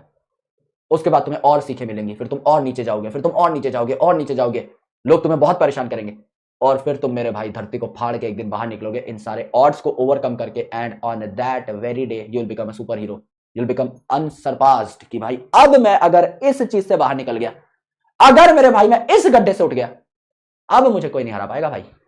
अब मैंने वो देख लिया है कि अब मुझे किसी इंसान से, अब इंसान और हालात मुझे नहीं हरा पाएगा, क्योंकि दोनों की मुंडी तोड़ के मैं ऊपर उठाऊं। इंसान भी देख लिया मैंने, तो मुझे यह पता लग गया किसी पे रिलाय नहीं करना है, अपने आप को सशक्त बनाना है, और हालात को तो भाई दे के मारा है जमीन पे। उस दिन उठ जाऊंगा भाई मैं। क्या ज्ञान की बात करती गुरुजी, वाह, आओ, कभी कभी मैं ऐसी बातें कर लेता हूं, मैं ऐसा ही हूं, लेकिन मैं थोड़ा फनी रहने की कोशिश करता हूं, क्योंकि तुम मेरा ज्ञान झेल नहीं पाओगे लाला, आओ। तो ये यहां पर ना हमें जीवन के बारे में बायोलॉजिकल पर्सपेक्टिव समझ में आएगा, यहां फिलोसॉफिकल पर्सपेक्टिव नहीं समझ सकते हम लोग। तो व्हाट इंडीड इज लाइफ, यानी हम ये जानेंगे कि हम लिविंग हैं क्यों, और नॉन लिविंग में ऐसा क्या नहीं है जो मेरे पास है, इस पेन में ऐसा क्या नहीं है जो मेरे पास है। मैं इस बारे में चर्चा करूंगा। मैं ये चर्चा नहीं कर सकता कि जीवन क्या है, मैं इस धरती पे क्यों आया, मेरा मकसद क्या है ना, ये सब बातें नहीं। बायोलॉजी में हम यही देख सकते हैं कि ये लिविंग क्यों नहीं है और मैं लिविंग क्यों हूं, ये मैं साबित कर दूंगा इस चैप्टर में। इस बारे में हम लोग चर्चा जरूर कर सकते हैं, ठीक है। ठीक है मेरे भाई, आ जाओ मेरे शेरों, थोड़ी सी यहां पर डिटेल्ड डिस्कशन कर लेते हैं। आ जाइए, हम यहां पर लिख लेते हैं, living world is very diverse and amazing. Living world, ये दुनियादारी बहुत खूबसूरत है, इसमें अलग अलग प्रकार के भांति भांति के प्राणी पाए जाते हैं। Living world is very diverse and amazing, is very diverse and amazing. Correct है जी, करेक्ट है। डाइवर्स क्यों है हम लोग जानते हैं, 17 से 18 लाख अलग अलग किस्म के लिविंग ऑर्गेनिजम्स आपको देखने को मिल रहे हैं, तो भैया डाइवर्स तो है ही, और डाइवर्स है इसलिए अमेजिंग है ना। दूसरी इंपॉर्टेंट चीज इकोलॉजिकल कॉन्फ्लिक्ट। कॉन्फ्लिक्ट मतलब दंगा पंगा मार धाड़, तो कॉन्फ्लिक्ट को हम लोग लाल कलर से लिख देते हैं। इकोलॉजिकल कॉन्फ्लिक्ट यानी एकदम लड़ाई चल रही है। एंड कॉपरेशन बढ़िया शब्द है, एक दूसरे के साथ कॉपरेट कर रहे हैं, इसे हम अलग लिख देते हैं, पिंक से लिख देते हैं। Let's say ecological conflict and cooperation occur in between members of a population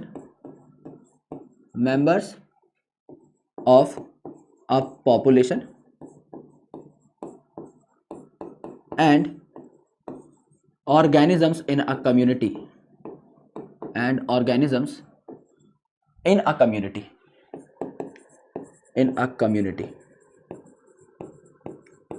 conflict और कॉपरेशन दोनों चीजें हो सकती हैं, यानी आप मदद भी कर सकते हैं और आप किसी को चीर फाड़ भी सकते हैं। कैसे, एक बार देख लेते हैं भैया, एग्जांपल जान लेते हैं।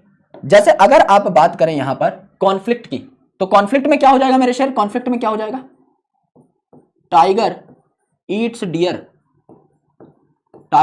डियर, ठीक है, तो ये क्या हो गया, कॉन्फ्लिक्ट हो गया ना, मारधाड़ चल रही है ना। या आपका यहां पर आप कह सकते हैं कि आपका स्नेक जो है इट ईट्स फ्रॉग, तो हम क्या बोलेंगे, फ्रॉग और सांप के बीच में क्या दोस्ती है क्या, नहीं गुरुजी कॉन्फ्लिक्ट है।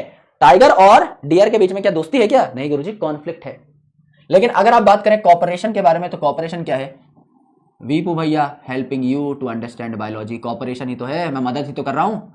वीपू भाई helping Jarvis to understand biology, क्या ये कॉपरेशन है, यस गुरुजी। तो दोनों प्रकार की आपको यहां पर इंटरेक्शन देखने को मिली ना, एक दूसरे की मदद भी कर सकते हैं एंड एक दूसरे को नुकसान भी पहुंचा सकते हैं। दोनों प्रकार की चीजें नेचर में देखने को मिलती हैं। नेचर की यही खूबसूरती है, नेचर की यही ताकत है। ठीक है गुरुजी, बात समझ में आ गई। बहुत बेसिक लेवल के कंसेप्ट है, बहुत फंडामेंटल लेवल के कंसेप्ट है जो मैंने आपको यहां पर समझा। ठीक है जी, लास्ट टॉपिक छेड़ दे क्या, बता दो ना, लास्ट टॉपिक छेड़ देते हैं, क्योंकि अभी तक हमने जितना पढ़ा है, देखो बेसिक एस्पेक्ट पढ़े हैं, अभी इतना जो है पढ़ने के बाद क्वेश्चन नहीं बनेंगे आपसे, क्योंकि यूनिट के क्वेश्चन होते ही नहीं है।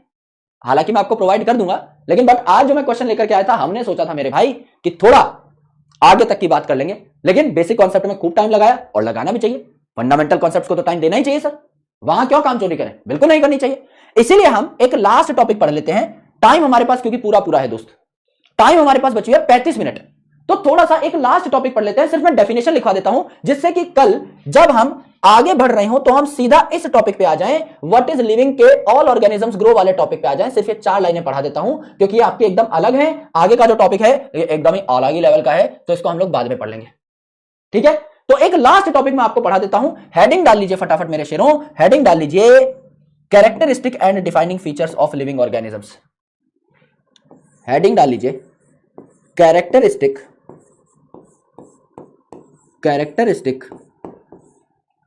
फीचर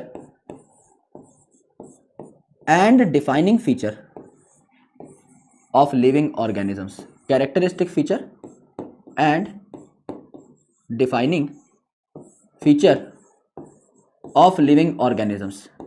कैरेक्टरिस्टिक फीचर्स क्या होते हैं, डिफाइनिंग फीचर्स क्या होते हैं, इनकी डेफिनेशन मैं आपको बता देता हूं काफी डिटेल में। यूजुअली एनसीईआरटी में कंसेप्ट दिया नहीं रहता, लेकिन हम किसी भी चीज को छोड़ेंगे नहीं। अगर चीज पढ़ रहे हैं तो डिटेल में पढ़ेंगे, और इतने डिटेल में पढ़ेंगे कि कोई भी क्वेश्चन हमारा चूके ना। आराम से इस कंसेप्ट को देख डालो मेरे भाई। मैंने कहा कैरेक्टरिस्टिक फीचर, कैरेक्टरिस्टिक फीचर क्या होते हैं, characteristic feature are any feature present in living organism, any feature present in living organism. Living organisms के अंदर पाए जाने वाला कोई भी फीचर, इसे हम कैरेक्टरिस्टिक फीचर कहते हैं। फॉर एग्जांपल, मैं चल सकता हूं, मैं बोल सकता हूं, मैं अपनी आंखें हिला सकता हूं, मैं अपना चश्मा ऐसे ऐसे कर सकता हूं, टिंग टिंग टिंग टिंग टिंग, ये सारे मेरे फीचर्स हैं। एवरीथिंग, रॉन्ग स्पेलिंग क्या है भाई, कैरेक्टरिक, ये जरूर पकड़ लिया तुमने है। दगाबाज हो ना, बता दो ना किस कलर के दगाबाज हो। मास्टर की इतनी अच्छी चीजें नहीं दिखाई देती, जरा सा स्पेलिंग मिस्टेक हो जाए सारे लगे चिंगाड़ने। आए आए कैरेक्टरिस्टिक, कैरेक्टरिस्टिक फीचर, आ जाओ दोस्त। कैरेक्टरिस्टिक, ठीक है अब, ठीक है अब हो गया मैं बुद्धिमान तुम्हारी आंखों में, है ना। आओ भाई, characteristic and defining feature. Characteristic features में वो सारे फीचर्स आ गए जो किसी लिविंग ऑर्गेनिज्म में हो सकते हैं। एनी फीचर, एनी फीचर मेरे भाई, एनी फीचर अर्थात आई कैन राइट, मैं लिख सकता हूं, I can write, I can fight, I can turn on the light, I can move, I can speak, I can blink my eyes, everything जो तुम सोच सकते हो वो यहां पर लिख दो, कोई यहां पर बहुत बड़ी बात नहीं है ना। आई कैन डांस, यस गुरुजी सब कर सकते हैं, मास्टर कैन डांस, सारी चीजें जो आप कर सकते हो, कोई भी दुनिया का लिविंग ऑर्गेनिज्म कर सकता है। Anything can be written over here, this is characteristic feature, कोई दिक्कत है ही नहीं इसमें, कुछ भी लिख दो अपनी मर्जी से, जो तुम कर सकते हो वो लिख दो। लेकिन मेरे भाई, लेकिन मेरे भाई, मेरे शेर, यहां पर ये जो डिफाइनिंग फीचर है इसके नाम में घुस जाओ खोपड़ी पे सरसों का तेल लगा के। डिफाइनिंग फीचर, लिविंग ऑर्गेनिज्म के डिफाइनिंग फीचर, यानी ऐसे फीचर्स जो डिफाइन कर दें कि ये लिविंग है और ये नॉन लिविंग है, यानी ऐसे फीचर्स जो डिफरेंशिएट करने में हेल्प करें between living and non living, यानी दीज फीचर्स, यानी आप लिख सकते हो these features, these features differentiates, differentiates living from non living, living from non living. Living और नॉन लिविंग के बीच में फर्क करने में काम आते हैं डिफाइनिंग फीचर, यानी ऐसे फीचर हैं जो दुनिया के हर लिविंग ऑर्गेनिज्म में पाए जाते हैं, 100% लिविंग ऑर्गेनिज्म में पाए जाते हैं, और ये ऐसे फीचर हैं जो किसी भी नॉन लिविंग चीज में नहीं पाए जाते। यानी आप कह सकते हैं these features, these features are found in all living organisms, in all living organisms। ये ऐसे फीचर्स हैं जो दुनिया के सारे लिविंग ऑर्गेनिजम्स में पाए जा रहे होते हैं, 100% लिविंग ऑर्गेनिजम्स में पाए जा रहे होते हैं, but are not found, are not found in any non living thing, in any non living thing. ये दुनिया के सारे लिविंग ऑर्गेनिजम्स में पाए जाने वाले फीचर हैं, यानी 100% लिविंग ऑर्गेनिजम्स में फीचर पाए जा रहे होंगे, लेकिन मेरे भाई किसी भी नॉन लिविंग चीज में नहीं पाए जाएंगे, 0% नॉन लिविंग चीज में ये आपके पाए जा रहे होंगे। यानी एकदम डिफरेंशिएट करके रख देते हैं लिविंग और नॉन लिविंग को। यह ऐसा फीचर है जिसका अगर मैंने नाम ले दिया कि डिफाइनिंग फीचर है, मतलब दुनिया का कोई लिविंग ऑर्गेनिज्म इसके बिना रह ही नहीं सकता। दिस इज मैंडेटरी, कंपल्सरी है भाई, इसके बिना जीवन हो ही नहीं सकता, एंड किसी भी नॉन लिविंग चीज में देखने को नहीं मिलेगा। दोनों रूल ओबे होने चाहिए, दोनों रूल यहां पर मान्य होने चाहिए। फॉर एग्जांपल सेल्यूलर ऑर्गेनाइजेशन, क्या दुनिया का कोई भी लिविंग ऑर्गेनिज्म सेल के बिना रह सकता है? आपने बताया था गुरुजी कि एक सेल की प्रेजेंस तो कम से कम होनी चाहिए दुनिया के हर लिविंग ऑर्गेनिज्म में, एक सेल तो कम से कम होना चाहिए। तो सेल जो है दुनिया के हर लिविंग ऑर्गेनिज्म में होना चाहिए, क्या होना चाहिए? और क्या किसी भी नॉन लिविंग चीज में सेल हो सकता है, लिविंग सेल हो सकता है? नहीं हो सकता। मेटाबॉलिज्म, क्या केमिकल रिएक्शन दुनिया के हर लिविंग ऑर्गेनिज्म में होनी चाहिए? होनी चाहिए। क्या किसी भी नॉन लिविंग चीज में मेटाबॉलिज्म हो सकता है? हो ही नहीं सकता। बिना सेल के मेटाबॉलिज्म होगा कहां पर? साइटोप्लाज्म में ही तो होता है। Cytoplasm was the main arena of metabolic reaction ना, बिल्कुल। तो यहां पर आप लिख सकते हैं cellular organisation, presence of cell, cellular organisation, presence of cell, metabolism, ये सारी चीजें क्या है? आपका डिफाइनिंग फीचर है ना, डिफाइनिंग फीचर है। अच्छा मुझे एक चीज बताओ, मैं आपसे एक सवाल पूछता हूं, रिप्रोडक्शन किस में आएगा? रिप्रोडक्शन क्या है? ए कैरेक्टरिस्टिक फीचर या दो डिफाइनिंग फीचर? बता दो ना, एक क्वेश्चन तो कराएं कम से कम आज, बता दो मेरे भाई, रिप्रोडक्शन किस में आएगा? कैरेक्टरिस्टिक या डिफाइनिंग फीचर? बताओ, रिप्रोडक्शन किस में आएगा, कैरेक्टरिस्टिक या डिफाइनिंग फीचर में? सोच के बताना, इत्मीनान से सोचिए। और मैं कह रहा हूं कि इसका उत्तर मैं आपको बता चुका हूं, आज के सेशन में बता चुका हूं। अब आप कितना दिमाग लगा सकते हो ये आपके ऊपर है। इंसान मास्टर तो पढ़ा सकता है, बस बुद्धि तो आपको ही लगानी है। यस यस गुरुजी, बता दो ना। रिप्रोडक्शन जो है ये किस प्रकार का हो जाएगा? रिप्रोडक्शन क्या डिफाइनिंग फीचर हो जाएगा या कैरेक्टरिस्टिक फीचर हो जाएगा? गुरुजी रिप्रोडक्शन जो है कैरेक्टरिस्टिक फीचर है, डिफाइनिंग फीचर नहीं है। क्यों? अभी बताता हूं, पहले चेक कर लेते हैं कितने महानुभाव ने उत्तर दे दिया है। लगभग 50% ने सही किया है, 50% ने गलत किया है। मेरे भाई ये एक कैरेक्टरिस्टिक फीचर है, डिफाइनिंग फीचर नहीं। क्या दुनिया का हर ऑर्गेनिज्म रिप्रोड्यूस करता है, बच्चे पैदा कर सकता है? क्या खच्चर और हिन्नी बच्चे पैदा कर रहे थे? नहीं सर, अभी तो आपने बताया कि वो स्टेराइल होते हैं। तो रिप्रोडक्शन कहां पाया गया दुनिया के 100% लिविंग ऑर्गेनिज्म में? नहीं सर, नहीं पाया गया। डिफाइनिंग नहीं मान सकते इसे। हां, हम ये कह रहे हैं कि दुनिया की कोई नॉन लिविंग चीज रिप्रोड्यूस नहीं करती। मैं इस पेन को यहां छोड़ दूं तो ये पेन अगले दिन मुझे ऐसा कैसा मिलेगा? ऐसा नहीं कि इस पेन से 2 पेन बन गए, ये एज इट इज रहेगा। सर ये बात हमें पता है, बट अगर मेरे भाई, तो इसका मतलब नॉन लिविंग चीजें तो रिप्रोड्यूस नहीं करती। इस केस में तो हम लोग जीत गए, इस केस में तो हम लोग जीत गए, लेकिन हर लिविंग ऑर्गेनिज्म को भी तो रिप्रोड्यूस करना था ना। तो जो खच्चर है, जो स्टेराइल ऑर्गेनिजम्स हैं, जिन्होंने बायोलॉजिकल कंसेप्ट ऑफ स्पीसीज को भी नहीं किया, वो कहां रिप्रोड्यूस कर पा रहे हैं? तो ये डिफाइनिंग नहीं है, कैरेक्टरिस्टिक फीचर होगा। ठीक है, ठीक है सर, बात समझ में आ गई तो बढ़िया बात है ना।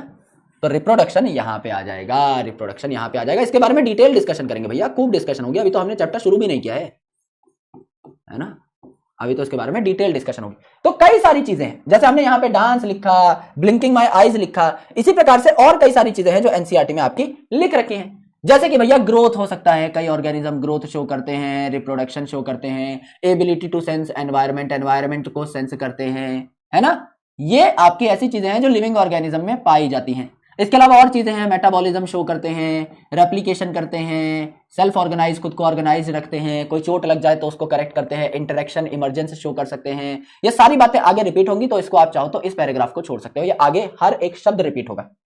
अब हमें यह है कि इन सब चीजों के बारे में एक एक करके पढ़ना है। जैसे ग्रोथ लिखा हुआ है, पहले ग्रोथ पढ़ेंगे, फिर रिप्रोडक्शन पढ़ेंगे, फिर आपका कॉन्शियसनेस यानी एनवायरमेंट के साथ डीलिंग पढ़ेंगे, फिर रेप्लिकेशन पढ़ेंगे, ऑर्गेनाइजेशन पढ़ेंगे, मेटाबॉलिज्म पढ़ेंगे। तो ये सारी चीजें आएंगी आपके सिलेबस में। तो इसको बस मेरे को आपको बताना था कि हाँ ऐसा कुछ है दुनिया में।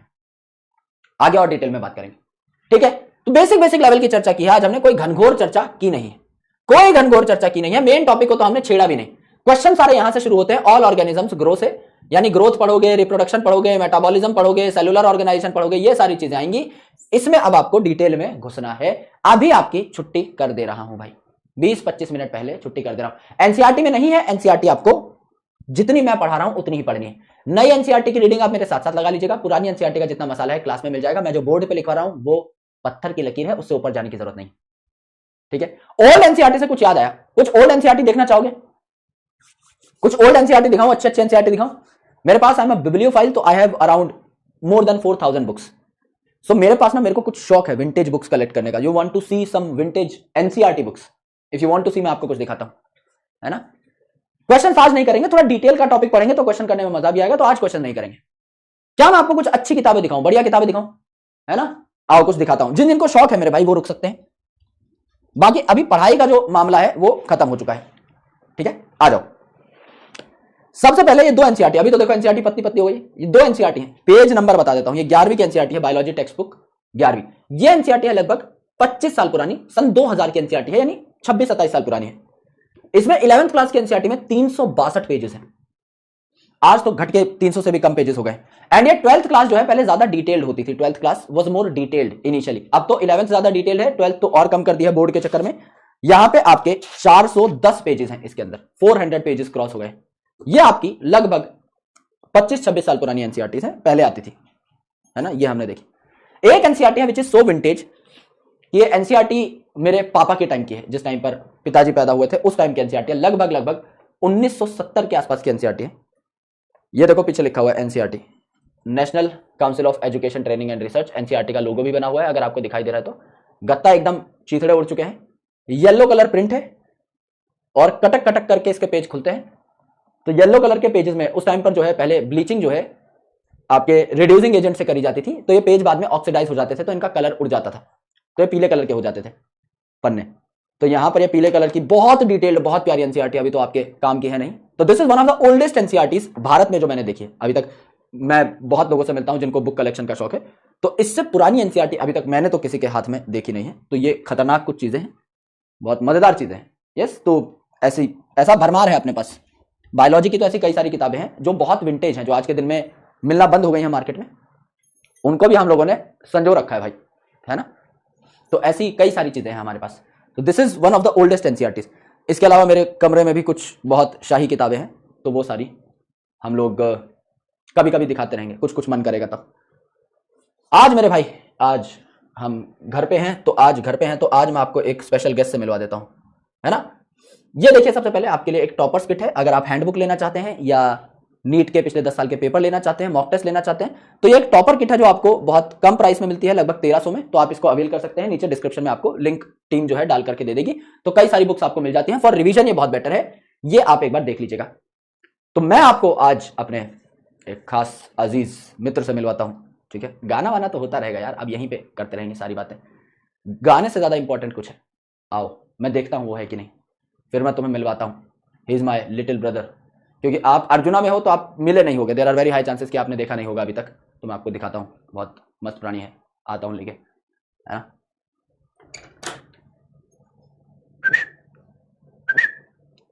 अरे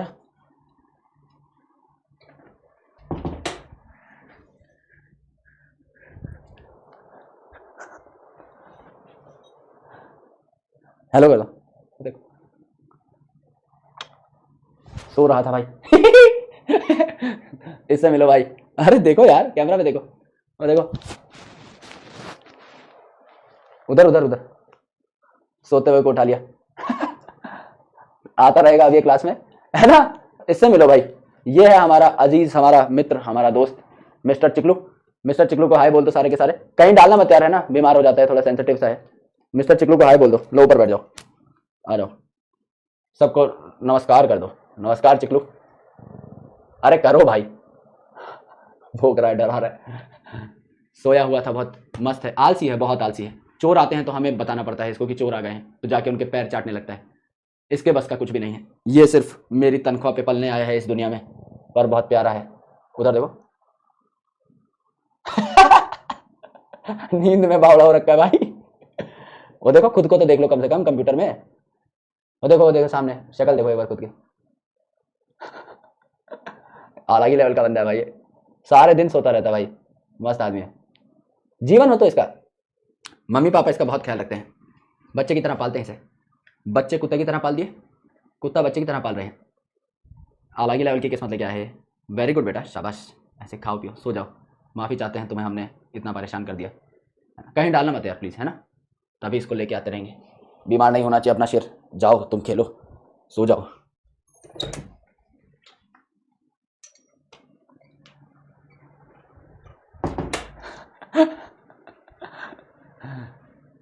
इसको बुलाते रहेंगे, पूकी है ये। प्यारा है। नहीं, इसका इंजेक्शन सब all things are on time भाई। इसका इतना बड़ा फर्रा बना हुआ है, हमारे आधार कार्ड से ज्यादा डिटेल है इसके फर्रे पे। कब कौन सी वैक्सीन लगी, वैक्सीन के पीछे बार कोड आता है, वो बार कोड चिपकेगा पूरा एकदम भाई। हमसे ज्यादा खतरनाक आदमी है, मेरे से महंगे बिस्किट खाता है भाई ये। हम क्या खा के बड़े हुए हैं, पार्ले जी 5 रुपए के इतने आते थे, है ना। इसके बिस्किट देखे, मेरे खुद को खरीद के मेरे को लगता है नहीं यार, एक आधा तो चख के देखना चाहिए भाई। 750-800 रुपए का पैकेट आ रहा है, एक तो खा के देखना चाहिए। अंकल टेस्ट करा दो एक बार कैसा है, कुत्ते के लिए खरीदना है तो थोड़ा मस्त मजा आ जाता है उसमें, है ना। तो इनका लगता है भाई, इनका शैम्पू हमारे शैम्पू से महंगा है, इनका बिस्कुट हमारे बिस्कुट से महंगा है। इनका मेंटेनेंस हो है भाई, केयरिंग इज शेयरिंग होती है इनकी, हमारी कुछ थोड़ी होती है। हमारी तो जिंदगी कुत्ते जैसी कट गई अभी तक जितनी कटी है ना। हमें कोई थोड़ी कुछ दे रहा है, भाई के लिए कंसर्न है सब कि कुछ कर दिया जाए भाई का, है ना। अपना तो निकल गया भाई, हो गया बंटाधार, है ना। नाम क्या है, नाम है चिकलू। नाम रखा था शिंजुओ स्टाइल मारने के लिए, तो सब बोलने लगे संजू। मैं कहा इतनी इज्जत नहीं उतारेंगे, मैं कहा चिकलू देसी नाम रखेंगे, सबको एक बार में चमक जाएगा। क्यूट भी है, जचता भी है इस पे। तो ये शिटजू है, नाम इसका चिकलू है। यस, दोनों बातें, दोनों डाउट क्लियर हो गए, बहुत बढ़िया। तो चिकलू भाई आते रहेंगे हफ्ते 2 हफ्ते में एक बार, जिद मत करना अब, है ना। किसी दिन ऐसे बैठा रहेगा, गेट खुजाता रहता है, तो आज था आसपास, समझ में आ गया। अभी घर से ली है ना क्लास, तो कभी जब खुद आएगा ना तो इसको बुला लिया करेंगे, ठीक है, ठीक है भाई, आ जाओ मेरे शेरों। ये हमारी आज की कक्षा है। लिविंग वर्ल्ड हमने बेसिक लेवल पे स्टार्ट कर दिया है और डिटेल में सारी की सारी बातें, सारी वार्तालापें हम लोग करते रहेंगे। तो हम लोगों ने जनरल एस्पेक्ट पढ़ा है, हम लोगों ने आज जनरल इंट्रोडक्शन पढ़ा है। क्वेश्चन हमने किए नहीं, पर क्वेश्चन मैं दे दे रहा हूं जिससे कि आगे चल के आपको अगर खुद से सॉल्व करने हो तो आप कर पाए। अगली क्लास में हम लोग डिस्कशन स्टार्ट करेंगे ग्रोथ की, रिप्रोडक्शन की, मेटाबॉलिज्म की, और उसके साथ साथ क्वेश्चंस भी करेंगे। And I try my level best to take most of the classes. कभी मेरे को ऑफिस से काम नहीं हुआ तो most of the classes will take from home only. तो यहां पे हम लोग चीजें करते रहेंगे, कुछ कुछ आपको मैं दिखाता रहूंगा जो मेरे पास मसाला है, तो आपको मजा आएगा, मन लगा रहेगा सारे भाइयों का। अभी तक तो मैं सारी क्लासेस ऑफिस से ले रहा था, this is the very first class that I have taken from home.